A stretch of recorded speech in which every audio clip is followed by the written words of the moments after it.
Hello, this is your Daily Scoop with Annie Sprinkles.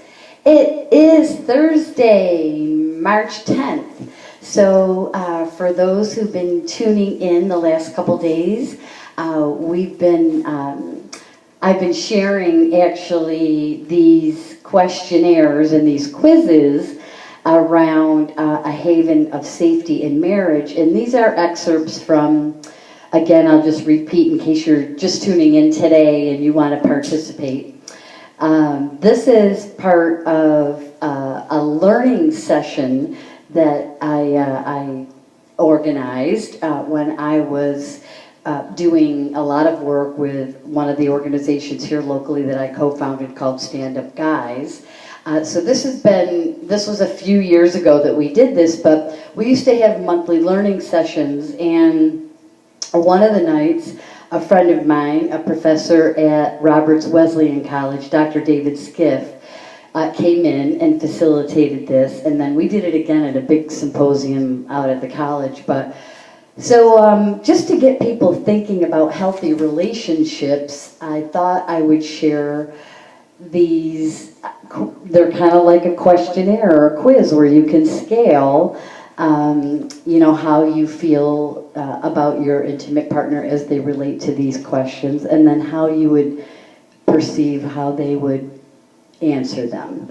So I'll also share some myths and facts today. So anybody who wants to, and you did tune in before, you can, if you want to do this in your head, you can do it in your head, but it's a series of 12 questions, and I'll go over the scoring, and you can write it down. So while I'm reading today's myths and facts, you can get your paper and pencil ready, and then we'll go through the series of these 12 questions. And today, these are centered around relationship trust.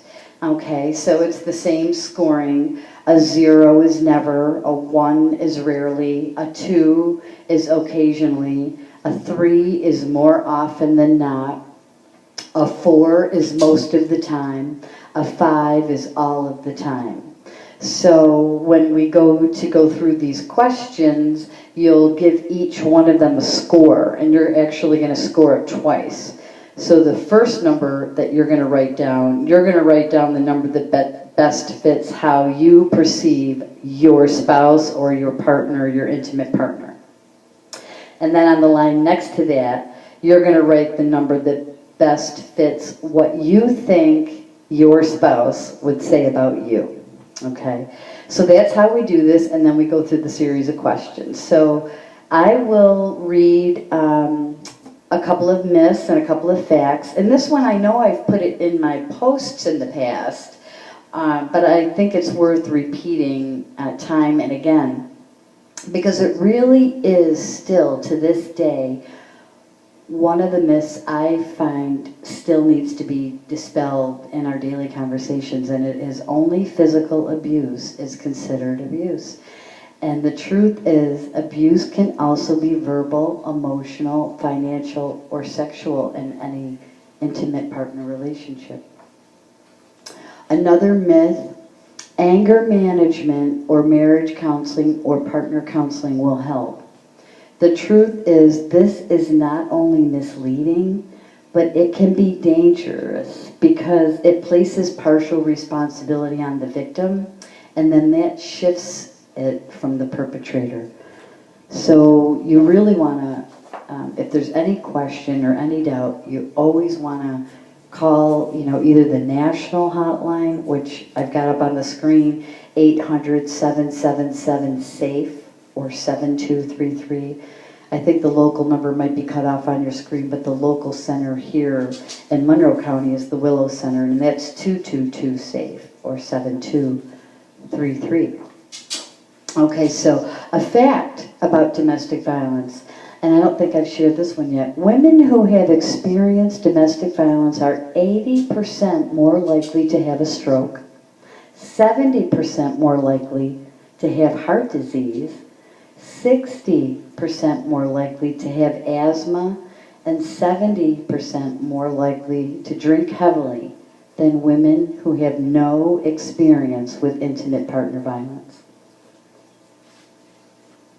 And then this last fact I'll read before we go into our relationship trust questionnaire. Okay, older, battered women are nearly invisible, yet tragically a sizable population and are uniquely vulnerable to domestic violence. Older women are more likely to be bound by traditional and cultural ideology that prevents them from leaving an abusive spouse or intimate partner, or from seeing themselves as a victim. Okay, so if you're ready, we will go ahead and just run through these questions. And again, you can do this in your head. Take this for what it's worth. And it just gives us something to think about when we think about healthy relationships and, how we relate to our intimate partners. So the first question, and again, you're going to give your score a 0, a 1, 2, 3, 4, or 5. So 0, never, 1, rarely, 2, occasionally, 3, more often than not, 4, most of the time, 5, all the time. So, for example, the first question, my partner is honest and truthful with me. So you're going to score that if you feel that he is honest or she is honest and truthful with you all of the time. You would give that a 5. And then next to that, you're going to write down what you think your spouse would say about you. Okay? So then the second question is, I can trust my partner. The third one, my partner has the best interest of our relationship foremost in his or her mind. The next question, I can accept the decisions my partner makes in important areas of our relationship. Next, my partner is not self-centered or selfish. The next statement, I am certain that my partner will not intentionally hurt me. The next one, my partner follows through when she makes promises. Next one, my partner is a person on whom I can depend. Next, my partner does not have only his or her interests in mind. Next, my partner is trustworthy.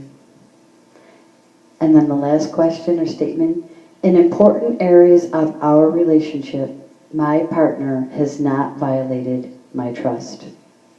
So then you can do your scoring, and then, they kind of give this, scaling. And again, this is an excerpt from like a bigger class, if you will, or curriculum. And Dr. David Skiff presented it to a group of folks in our community. And it is used with permission by Sharon Hartmore as a Haven of Safety scale. So, kind of here it says, for each section, add up your answers to the questions. And then if you're between a 48 and a 60, it's considered a high haven, and there's a high amount of trust in your relationship, and you trust your spouse to be considerate and reliable and caring and loving always. And then the next level is 40 to 47. You trust your spouse. Yet there are times when it can be difficult. If you answered any of the questions with a 3 or below, considered why, as that area of your relationship could be of concern. And then there's 40 or below, and again, you can just kind of take this scaling and scoring for what it's worth, but it gives you some things to think about in this questionnaire.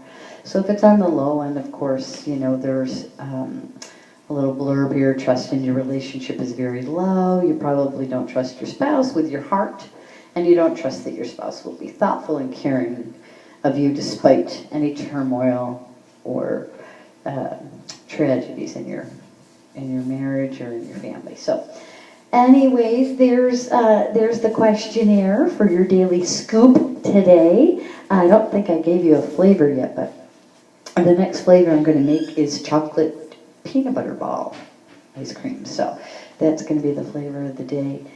And there's your daily scoop. for March 10th. Thanks for tuning in.